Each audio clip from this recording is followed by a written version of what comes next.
Good morning, my viewers. Um, my name is Nomkosi Precious Gomede.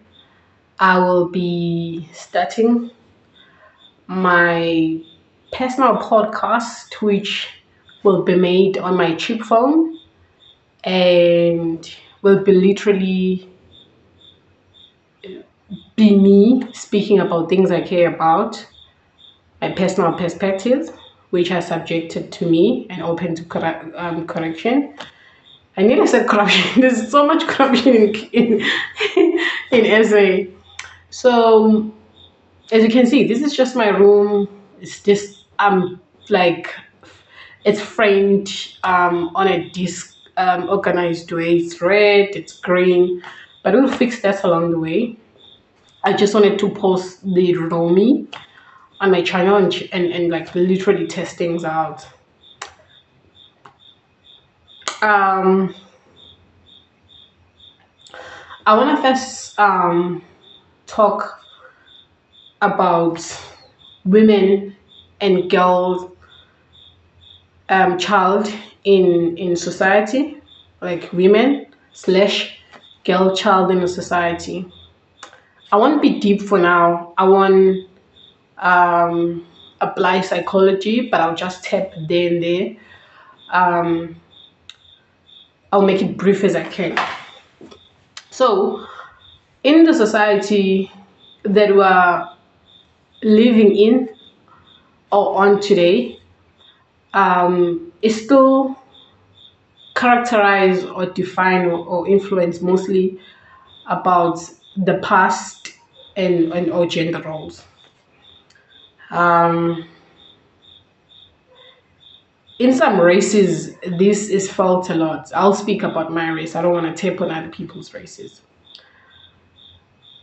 In South Africa, we come in societies where no matter how much you accomplish as a woman, it is not enough until there is a male that comes your way, approaches you, whether impregnates you and marries you after, or you have a kid and they still take you with your kid, so long as that instant or phase or occurrence happens, you are not enough as a woman. And especially in churches like evangelical churches or Christian churches, I'll say.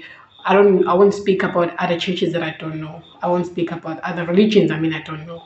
So women in these churches, they will be held at a higher, caliber. Like um they will be they will be given much importance. Like they will be made to feel they've accomplished, like they're blessed of God, like more than the single women. They are likable to men, or they are worthy of even achieving and scoring marriage. I don't really want to speak about the ills of marriage, and the successes of marriage, and the divorce rates and the unhappiness that comes there, because you can make another argument that people are happy in their marriages. So I really want to speak first on this instance of women having to literally liberate themselves, or a girl child liberate themselves on these pressures and factors that are imposed on them. So I want to move from a women perspective for now. I want to speak about a girl child. I'll speak personal about me. When I grew up, I always knew I didn't really like the girls' roles. Like I really wanted to be outside. Even my life now, I'm not the little bit that's gonna be inside the house. I like being outside. I just love socializing. I love people. I love interacting with the outside world. Whether it's trees, I can love seeing objects in front of me, and I like interacting. Whether I'd be really under the tree talking alone, in the mirror. The mirror is inside the house though. But like when I'm saying in the mirror, like I love interacting. Like when I'm in the mirror, I'm talking alone.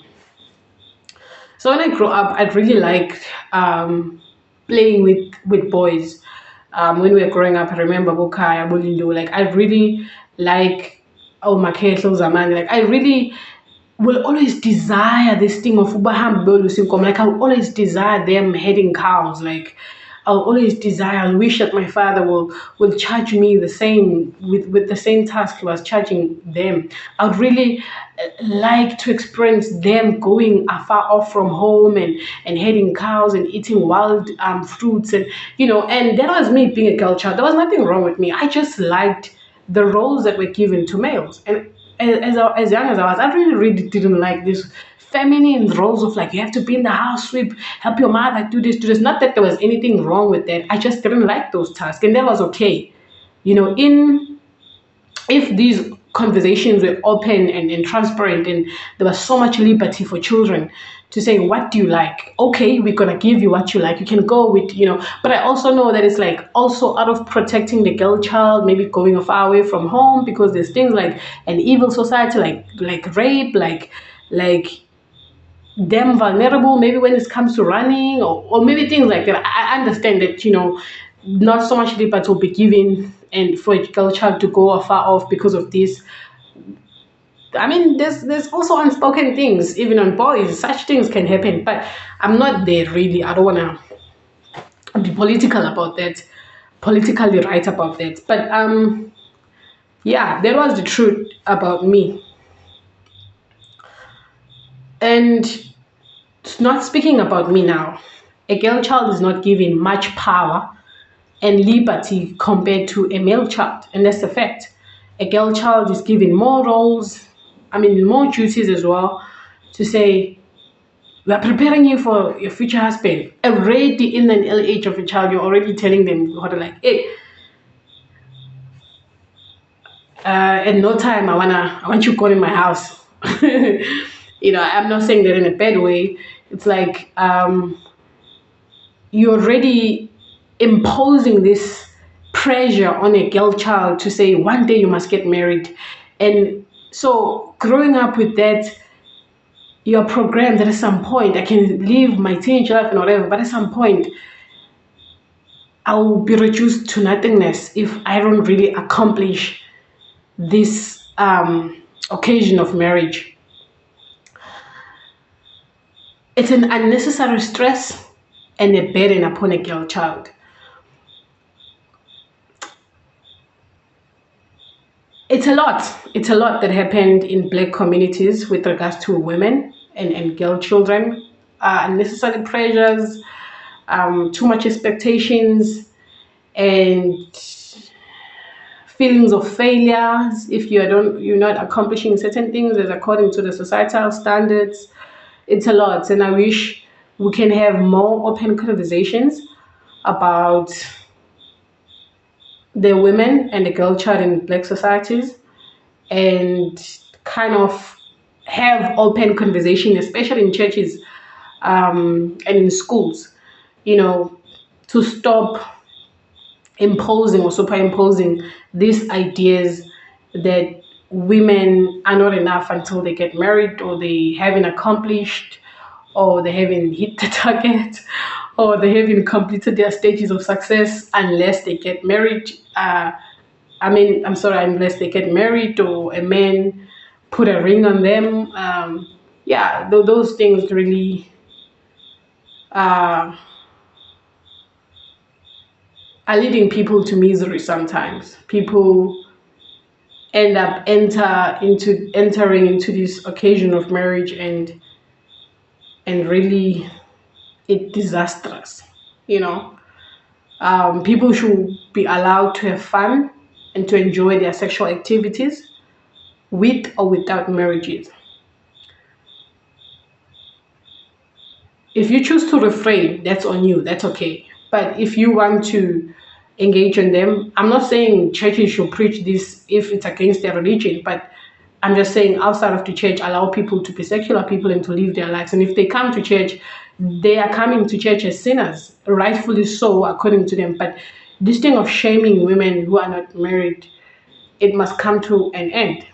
And I personally myself, I'm liberated enough to know, but like, married or not, I don't care. I don't really care.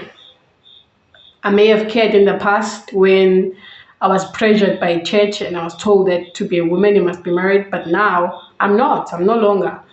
And I've not engaged openly on sexual activities like penetrative sex and things like that because I just don't like the consequences, for now, at least maybe, so yeah, for today I'll end my raw video on this note. Thank you.